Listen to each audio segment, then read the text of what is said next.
Tu lo sai, andiamo. Andiamo.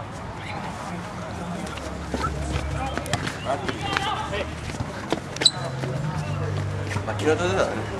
Ciao Romano, ma come la faccio Romano? Ma cosa è successo signor Romano? I Panathinaikos vincevano 4-0, 4-1, 4-2, 4-3, 4-4, 4-5 signor Romano.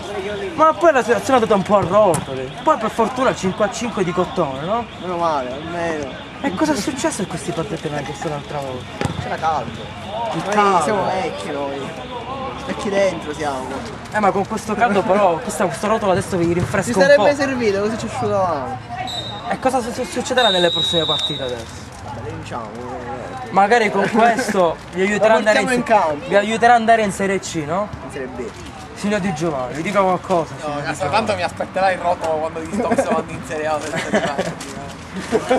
Comunque adesso questo ve lo porterete degli spogliatoi, no? In campo pure. Che vi sprona un po', no? Ci sprona. È un po' strappata, però Non ne vogliamo più altri. mi raccomando, signor Romano, portiamo questi Panathinaikos in alta, Serie A, in Serie A. Ecco, ci aspettiamo di più, 4-0, poi la situazione è un po' di cacca, C'è questo per la sua. Va bene, dai, salutiamo qui ai Campi del Sole, Manuel Busetta, Ugo Romano, capitano dei Panathinaikos, di Peppe Di Giovanni, Iolin, che anche loro oggi Iolin!